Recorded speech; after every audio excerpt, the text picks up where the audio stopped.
You are on YouTube. Oh, really? Yes. Oh, wow. Live. Yes, live. You are live on YouTube. Do you folks have a channel? There you go. Woohoo! So do you folks have a channel? A what? Do you folks have a channel? Do you have a YouTube channel? No. Okay. But I'm assuming you watch. Yeah.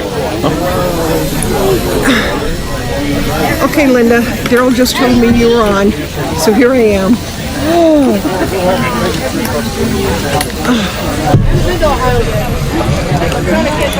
you need to see this little baby. Can I pick you up?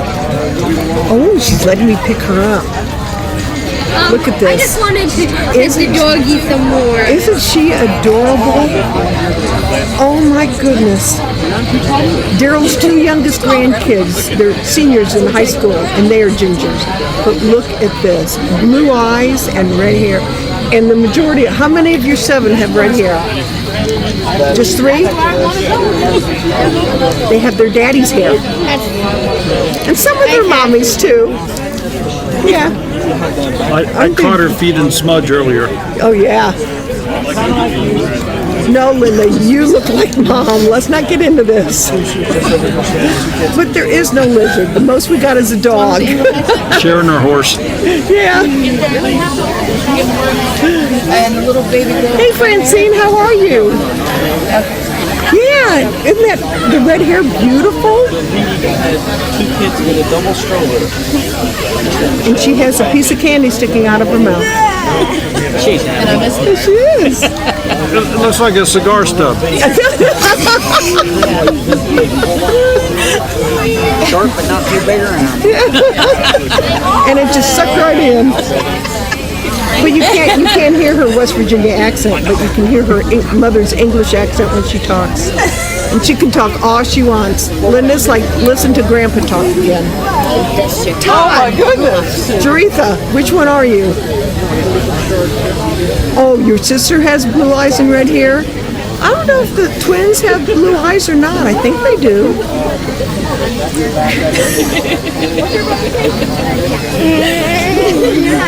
Piece of Heaven Farmstead, how are you? Nana, how are you? Oh, if there's at any time you can make it to Virginia in October and make it to the HOA, I highly suggest it. Right? Mm-hmm. Yep. I mean, where else can you have a redhead child sit on your lap that sort of matches your dog?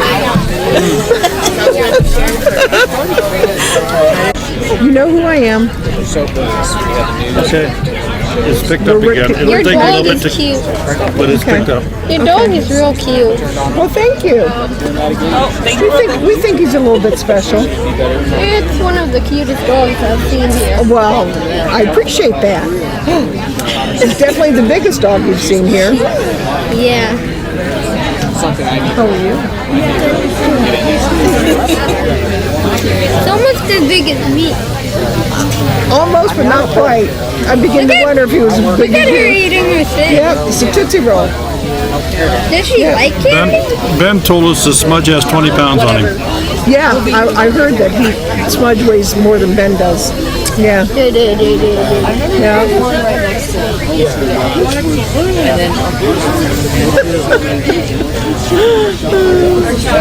Oh, great. Oh, great. You will enjoy it.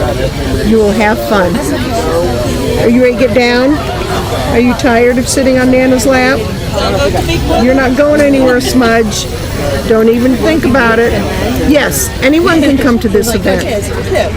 They have a website, homesteadersofamerica.com. And if you buy your ticket ahead of time, you get a discount. They always need volunteers. None that would be that age. We had about 14,000 subscribers. Good. Whatever you find. How are you? Is that good Tootsie Roll? You know what a 200-pound dog is? Anything it wants. You got that right. I love Al. Is that good Tootsie Roll?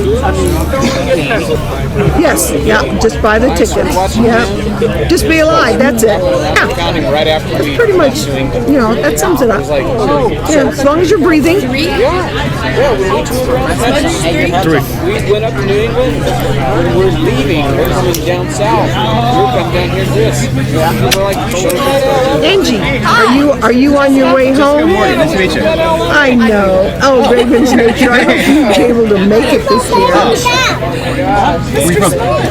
Ohio. Oh, okay. Are you? There's your head. No, okay. All right. What's up, man? I came to meet You're you. gonna sit down here today. Let me know. Now a good time? We'll see you later, gorgeous. We'll see Yeah, you you can sit later, down next door. gorgeous. She won't bite you. What's happening? Hey, gosh, look at this in person. Gotta get the camera over there now. Hey, There we guys. go. Who's here? Nana's Cooking Craft Corner. So how's it been going so far? It's been going fine. I hear you just had a tomato challenge. We just had a tomato taste test. It went really well. It was a lot Your of fun. channel is taking off. Yeah, I've had like a good week. Last week I got so YouTube does the creator on the rise thing. Yeah. And they named me as that, and so like that meant I ended up on the main saw YouTube that. trending page. Yeah. It's crazy. Like it was so cool. So yes, it's been like wicked lucky week for me. Wow. Wow. But But for those that don't know, tell everybody who you are. sure. So I'm Morgan from Goldshaw Farm. I have a farm up in northern Vermont. I'm a guy who's got like no experience farming whatsoever, but over the last couple of years I've been trying to learn how to raise ducks and geese and trees. He's now the duck whisperer. Yeah, no, yeah, I'm probably most known for the ducks at I'm this gonna leave point. you chat. I'll talk to you all later. Let's come visit. Come on, people want to see you. There we go. Hey, you came to meet this year. So yeah, no, it's good. Well, I've been since they run down this log, we'll get to say a little bit more. Yeah, there's a bandsaw demonstration right over there, which is one of the coolest things actually about coming back here was like seeing all this stuff happening.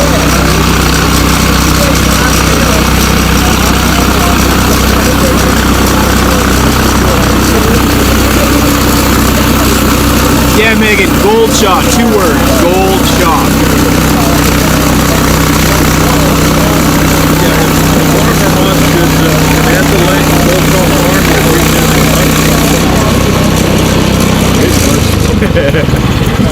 Okay, now we can talk. All right, and your link's in there. Awesome. So yeah, so we did a taste challenge. So my friend Jess over at Roots and Refuge Farm has long said that she thinks that store-bought tomatoes taste like disappointment. And so I decided to actually try it out and put her on the spot. And so we blindfolded her, and Kaylee from the Homestead came with some homegrown tomatoes, and I stopped off at Walmart before I got here, and we forced her to test. I actually show you guys a picture of it. It's pretty funny. Actually, you know what? I didn't have it recorded over here. But it's going to be a fun video, and basically we just got a whole bunch of folks who are here at the conference to try a blind taste test to see if they could tell the difference between store-bought and homegrown. So how did it work out? It worked out pretty well. Or you're not going to tell us? You know, for you guys, as long as you promise to keep it a secret, I will tell you. So we get the preview. You guys will get the preview. The video won't be out until next week. But so what happened is most people were able to tell the difference. There was one person though, and I'm not going to say who it is. You'll have to watch the video to figure that one out. One person who couldn't, and you'd be very surprised that she, who is a well-known gardener, was not able to do it. That's so nice of you, Susan Baker, by the way. I'm just looking at the chat window here. Thank you. I appreciate that. So how's the conference been going for you, Daryl? It's been going very well. I feel like we're a little too far off the main path. That's how I feel. But we are absolutely loving it. The weather is not like it was last year. It's much nicer. Yesterday was beautiful. Today a little overcast, they had a couple sprinkles, but I think it's going to hold off, I hope.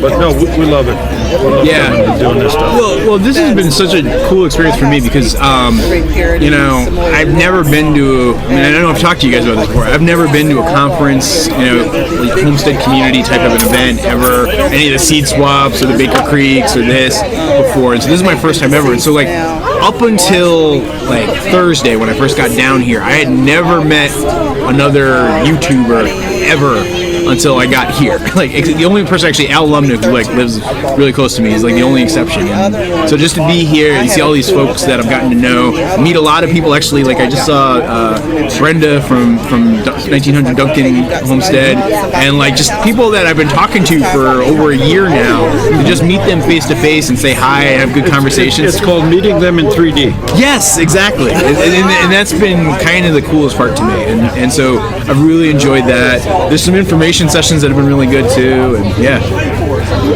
Well, and for those of you who don't know, every now and then we get this fellow to help us out on our Yeah, we got to do another channel review night. So the reason it's been tough for me lately, and maybe I'll just have to show up late, is with the days getting shorter. Basically, as you're starting the live stream, I'm having to put animals to bed. Sure. But soon, or maybe a Tech Tuesday will come. Sure. And because I love doing those. One of the things, you guys, for you don't know me, I love talking about YouTube and making videos too. So beyond doing the farm stuff, it's something I'm very passionate about. So, if people want to get a hold of you, do you have any other presence besides your YouTube channel? I do. I also have a podcast. So one of the main things I've been actually trying to do while I'm down here these last couple of days, other than saying hi to folks, is I've been sitting down with folks to record future podcast episodes. Okay. So the Goldshaw Farm podcast, you can find it on iTunes, Stitcher, Spotify, Google Play, pretty much anywhere you get your podcast. You can even go to goldshawfarm.com to get it as well. And basically the format of the podcast is every week I sit down and have like a hour-long conversation with somebody who's homesteading or farming or doing something a little bit different. And they're good conversations. They're not like how-to content. They're much more about why people are doing certain things and how they got started and like what their story is all about. Rumor has it that you're going to sit down with us one of these days. I am. We might even try to figure this one out today if we can. Sit down and talk and have a conversation. But I think that's exactly it, because it's just about getting to know people and being able to put people's story out there. Well, and we got to get you on a Monday night. Yeah, we got to set up another one. It's been a little while, so yeah, I would love to come back. So it'd be fun. Yeah. So I'm curious for folks who are watching right now, because I see several folks in there. Like, what can I tell you about what's going on here at the conference that you couldn't be here? Because being able to share with what's going on is one of the things I love to do. Did you say get a second piece? And by the way, if you're actually going to end up being here today, hunt me down, and I'm giving out these Goldshaw Farm buttons to everybody too. So take it. Yeah, are you good? All right. I had them on all day yesterday. My goal is to have this whole place blanketed with buttons.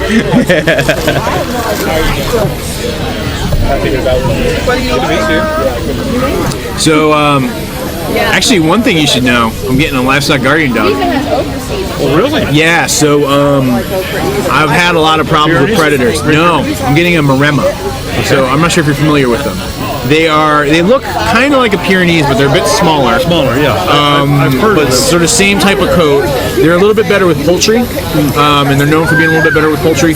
They're originally sort of the dogs that the Italians would keep up in the Alps with the sheep. Okay. And they would actually just live with the sheep full time. And so my goal is I'm going to start training them with the geese this winter, and then start to introduce them to the ducks later. Hey, North Star Prep Setter. Awesome to see you. So, you have anything new on your homestead? So let's see, new on the homestead. So this year it's been a lot of building for me. So I built a new duck house. I dug a pond. I have a massive 3-story, 12,000 square foot barn that was built about 130 years ago. I'm going to ask you about that. Yeah, and so we've been renovating that. So I actually cleared out some portions. I've been boarding over other portions, starting to seal it off. I have a post that I'm going to try to replace later this month by jacking it up and pulling that out with the help of some friends. And as I do that, like, that's going to be the sort of focus for the rest of this year. Weren't you trying to maybe get some help on doing that as far as for the barn?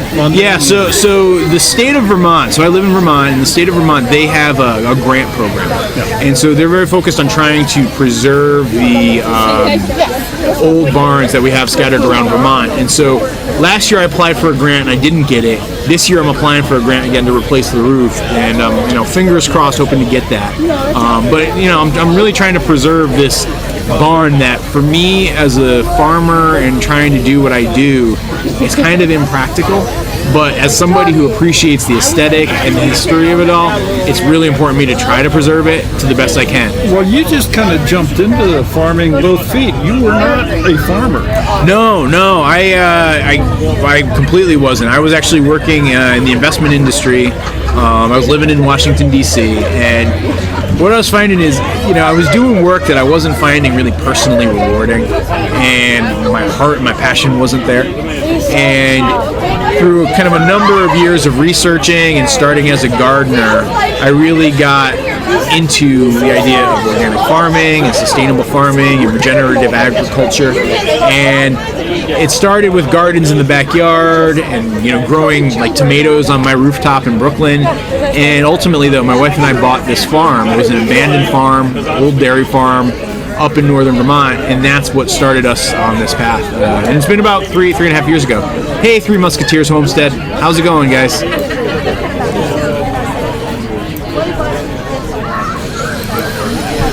But it's been an interesting journey. It's been a very busy year. It's been really cool, and like I think back to where I was at the start in the spring, which I think was the last time I saw you guys, like back in April. Like on Monday Night Live, and Was it April? I had like all these plans and dreams, and as I'm like now getting through the back end of it, I got through most of them. I was able to raise the geese, I was able to fix up the barn, dug the pond, built the new duck house. So like a lot of big things that I was planning, I got through. I didn't do everything, but feeling pretty good. And now it's sort of getting ready for the quiet period, because for us in Vermont, and I know North Star Prepsteader knows this too, right? We have like about 6 months of winter, and so by the time I get back up home this weekend, I'll be ready for snowfall at pretty much any point. And by the time it's the beginning of, like, say probably mid-November, we'll have a foot on the ground. And by the time we get into April, we'll have 4 feet on the ground. And we don't really get our melt happening till May. So it goes quiet. Morgan, I wanted to ask you something here, because we have found a lot more interest in our Monday Night Live than we've ever had. Yeah. We are actually booked into June. Wow, that's amazing. So I've been trying to figure out a way to shorten the line. What is your opinion, impression of perhaps doing two at the same time? I think it's cool, because one of the coolest things, and I actually see Megan's comment here in the comment asking about what talk stood out for me. Basically, I've liked the talks. Like, there's good talks that have been here. I've heard a couple good ones. Justin Rhodes had a good one. I just actually heard Joel Salatin. He's doing something around chickens. Some really interesting stuff. But I think the part that I've gotten the most value from is being sitting down with other homesteaders or farmers and having conversations, and having those conversations and interacting, and having like a couple people just hanging around. It's just Jeremiah from Roots and Refuge and Ben Vincent from BW Farm and I were just sort of standing around a couple minutes ago, just having a conversation and shooting the breeze. And so to have a couple people in the mix where you're playing off of each other and having that, I think it's a cool idea. The only drawback I can see to that is if you have two very popular channels. I don't see how that could maybe work, because I think it'd be too much. I don't know. Just for example, I mean, we didn't reap last week. Yeah. We had well over 300 in the chat. It was flying. I had over 15 people waiting on calling in. Yep. If we had twice that.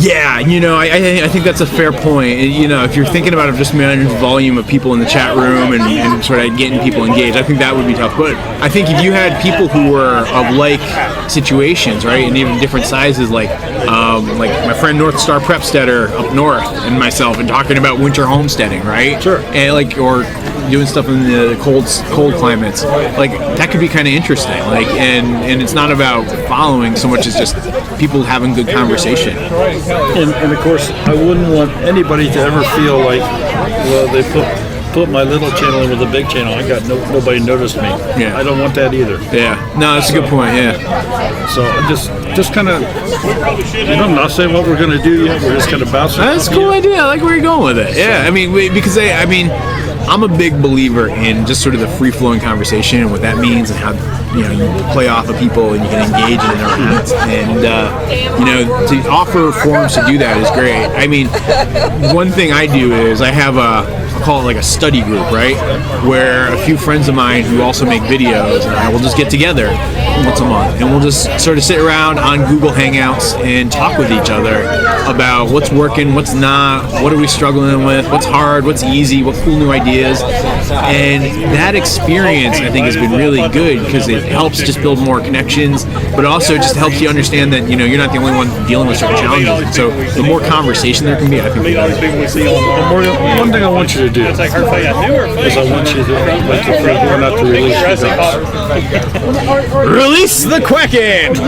Actually, so here's a funny thing. So I just moved the ducks to a new duck house, and I raised it up. It's about 2 feet off the ground, so it's a pretty good distance up, and I had to build a ramp. And as I'm trying to get the ducks to go to bed at night, I usually say all ducks go to bed, and they like struggle to like get up the ramp because they're just not used to it. I have to like corral them. I put up paneling to like keep them from jumping off the sides of the ramp as I drive them up, and so I'm training them that way. And when I let them out in the morning, they go down the ramp and they sort of slide down. So I got to put some like non-skid treads on there because like this I can actually show you guys right now. It's pretty funny, but like their little butts will just scoot right down, and it's hysterical. Hold on, I'm gonna show you guys. This will be the last thing I show you before I gotta jump. But yeah, this was 2 days ago, right before I left. Alright, can everybody see this right here? There we go. Does Smudge care that he's on camera? Nope, not a bit. Here they come. Release the Kraken.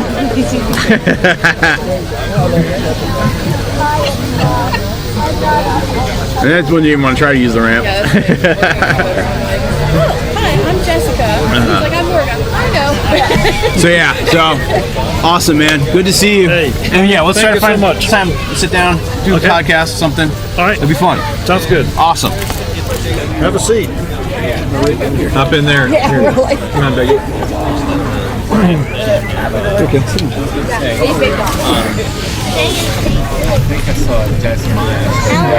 Yeah, I'm just outside of it. What's going on, guys? Biggie's getting ready to hit the ground.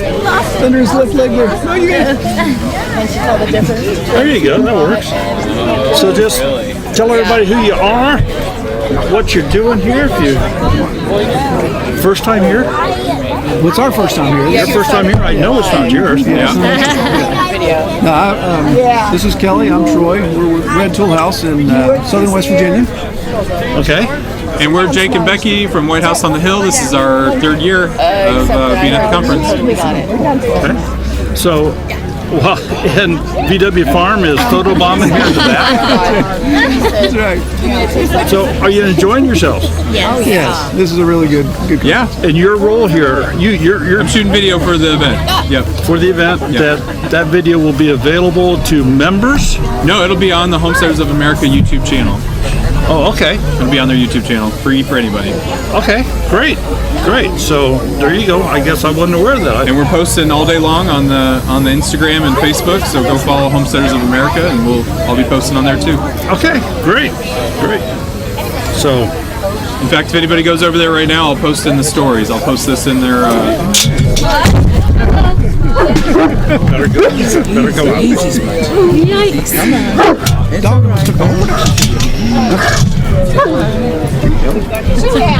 Sit down. All right. Down. Smudge decided he wanted to go eat a dog. No. He says, please. No. Go ahead and talk. You know the drill.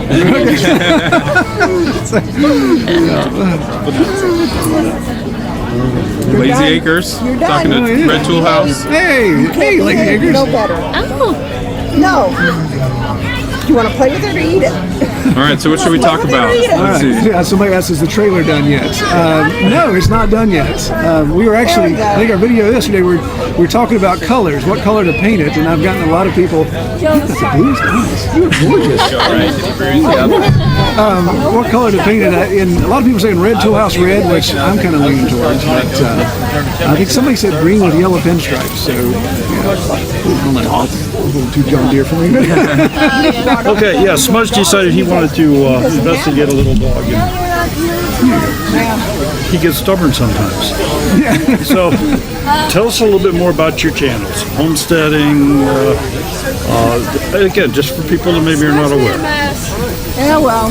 Not Go the first? first Okay, time. yeah. Red Tool House is we raise pigs on pasture. So we do a lot of pigs. We also have a podcast that's distant from it's Pasture Pig Podcast. It's not directly related to Red Tool House. We interview other pasture pig operations, but we do pastured pigs. We do sawmilling. We do just Appalachian hardwood type living. So we always joke we have 100 acres in West Virginia, but I have only one place I can turn a truck and a trailer around because it's all mountainous. So we don't have this beautiful land. You guys, it's an incredible HOA land. Yeah, but you got more than us, though. You got 100 acres? Yeah, Yeah. but my 100 acres is like that. Understood. But you can take better access of sawmills and you can make a lot of wood. We can make some sawdust. Yeah. We can make some sawdust. Okay, so you have a YouTube channel and you have, and I wasn't, Facebook? Yeah, so we're on Facebook. Kelly, we're Instagram as well. We're on Instagram at Red Tool House. Yep. And I'm just...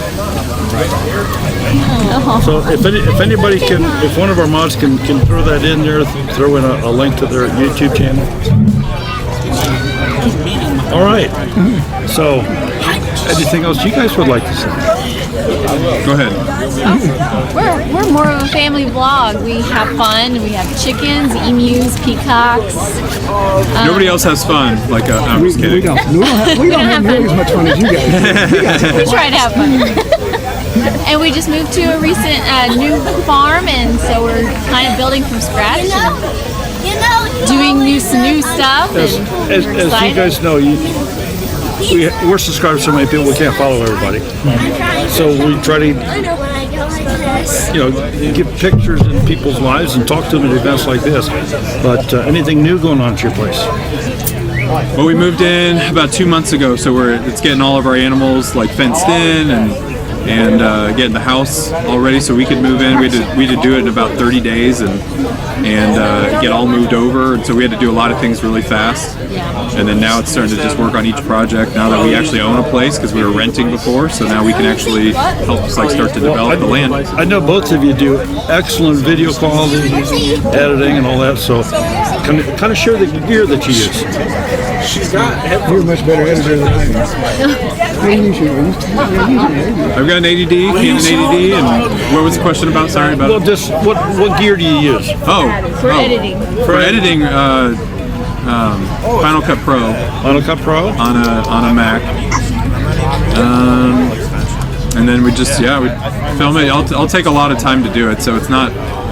I wouldn't recommend anyone do it because for a long time it was a long, an investment of doing it for 8 hours a day of editing and then not making any money from it. So it's something that not a lot of people can take that kind of time or risk of not a return, but it certainly has paid off in the long run. Well, for most YouTubers, they're not doing it for money. Right. Yeah. They're not doing it for money. If you're doing it for money, you're the wrong reason. In my opinion. So the main thing for me was I just wanted to, no matter what, I just want to make videos that I'd want to go back and watch later that I'd enjoy. So that's Yeah, it's funny how much you use it as an archive. I'm like, okay, yeah. I wrote down when this pig farrowed, so I'm pretty sure of that. But I'm going to go back and check the video because I actually stated it in the video, so I'll go back and find that information. So And of course, YouTube University. Yeah. You can learn so much. You mentioned you have emus. I didn't know you had multiple. We have 3. So we have about 25 chickens. We have about 10 ducks. We've got a turkey, and then we have pheasants. We have peacocks, and then the emus. And we have bees now. And now we've got some bees we started with recently. So. And you guys are more on a hill. So you have goats. We do not have goats. We have pigs, chickens. We do broiler chickens as well with egg layers. We're slowly clearing. We have, out of our 100 acres, 95 of it is Appalachian hardwood. Okay. So as we're doing Silvopasture, we're expanding. We always call our pigs the frontiersmen. They go west up our valley, and so as we clear land out, then we want to start bringing in some ruminants. So we're looking right now at Highland cattle. So Highland cattle may be our next step once we get a little more pasture land. Great. Great. Well, I want to thank both of you for taking a few minutes to sit on the obviously, we're not going to be able to hear you right now. With this audio going, but stop that. We'd love to have both of you on the Monday Night Live sometime.